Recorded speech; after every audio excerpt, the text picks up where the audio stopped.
The NCERT of class 12th. Explain the meaning of statement. Question सुनिए और समझिए. Explain the meaning of statement electric charge of a body is quantized. देखो यहाँ पर आपसे किसकी मीनिंग पूछी है? क्वांटाइज्ड. मैंने आपको एक छोटा सा आर्टिकल पढ़ाया था पिछली जब थ्योरी पढ़ा रहे थे, क्वांटाइजेशन ऑफ चार्ज. याद है किसी को? क्या मतलब बताया था? You can say this. What is quantization of charge? Ma'am excuse me, can you say? Q is equal to n e. मतलब डिफाइन करें तो, हाँ करो. क्या तुम हाथ उठा रहे हो ऐसे? इंटीग्रल मल्टीपल ऑफ फंडामेंटल या एलिमेंट्री चार्ज. उसको हम सिंबल क्या बोलते हैं? E. E मतलब कितना? 1.6 10 to the power minus 19. तो सुनिए, किसी भी पार्टिकल पर, एटम पर जो सबसे छोटी फ्री वैल्यू हो सकती है चार्ज की, वो कितनी हो सकती है? E. कितनी हो सकती है? E. इससे छोटा नहीं. फिर इस जो चार्ज एग्जिस्ट करेगा फ्रीली, वो या तो E होगा या E का इंटीग्रल मल्टीपल होगा. इंटीजर मतलब समझते हो ना, 1 2 3 या -1 -2 -3. तो हमेशा जो चार्ज एग्जिस्ट करेगा किसी पार्टिकल पे, वो या तो प्लस E या माइनस E होगा. ध्यान से सुनना. या फिर प्लस माइनस 2E होगा, या फिर प्लस माइनस 3E होगा, या प्लस माइनस 4E होगा, या प्लस माइनस NE होगा. इसको ही क्वांटाइजेशन कहते हैं. क्वांटम वर्ड, क्वांटा वर्ड मतलब पैकेट होता है. तो किसी भी पार्टिकल पे जो चार्ज का बंडल फ्रीली एग्जिस्ट करेगा, वो हमेशा E या E की टेबल होगी. टेबल तो समझते हो, इंटीजर्स 1 2 3 4 5 टाइम्स. बोलो, इसी को बोलते हैं क्वांटाइजेशन ऑफ चार्ज. तो जनरल फॉर्मूला क्या बन के तैयार हुआ? Q is equal to n e. ये प्लस भी हो सकता है और माइनस भी हो सकता है. तो इसमें इतनी लाइन थोड़ा लिख लो, इस क्वेश्चन के आंसर में लिख लो. लैंग्वेज लिखिए, the charge freely exist at any particle is always integral multiple, या इंटीजर वर्ड इस्तेमाल कर सकते हो, इंटीग्रल, लेकिन हम बोलेंगे integral multiple of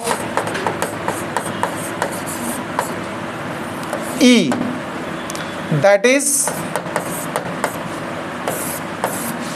that is के आगे ये लाइन लिखिएगा, Q is equal to plus minus E plus minus 2E plus minus 3 dot dot plus minus n e, या Q is equal to n e. It never fractional multiple, fractional और decimal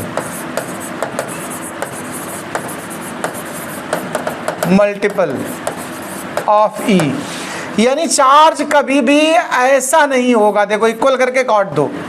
3/2E नहीं exist करेगा, 5/7 नहीं exist करेगा, या 0.75E या 0.45E. मतलब ऐसे कुछ एग्जिस्टेंस अगर कहीं लिखा हो तो समझ लो गड़बड़ लिखा है.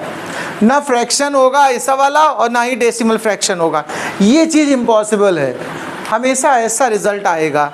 ये तो हो गया पहली बात का कि explain the meaning of statement electric charge of a body is quantized.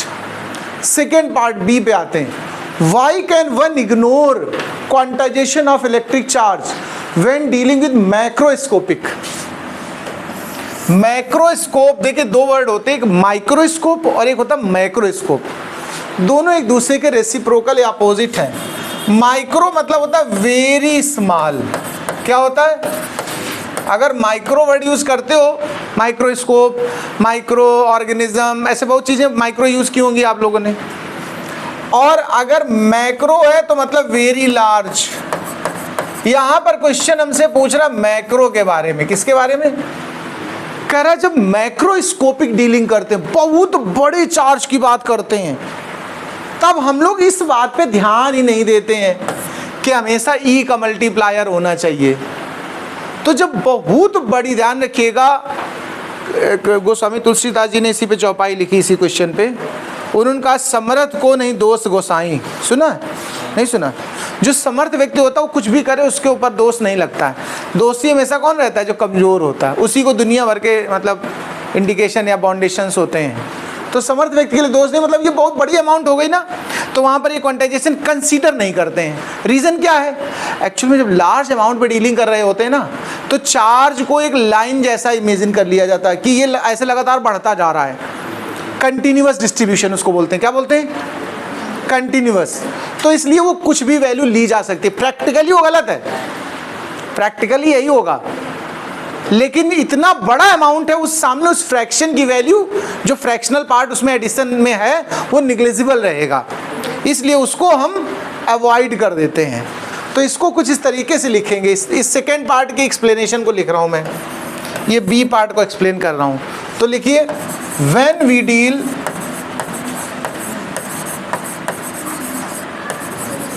with macroscopic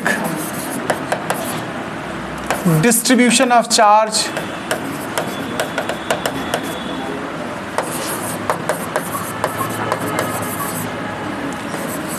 we does not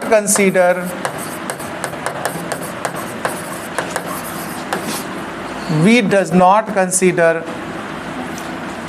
quantization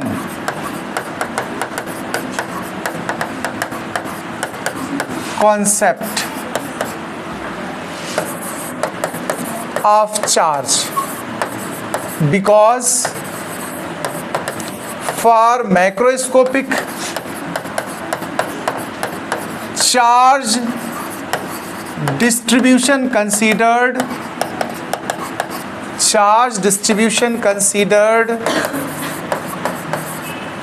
continuous,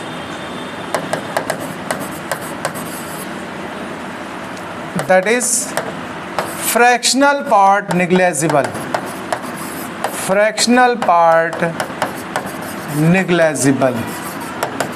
जो फ्रैक्शन हुआ भी वो कोई वैल्यूफुल नहीं है, निग्लेजिबल है, उसको कंटिन्यूअस की तरह इस्तेमाल करते हैं कि लगातार बन रहा, कहीं से भी टुकड़ा ब्रेक किया जा सकता है। नोट कर लीजिए इस लाइन को।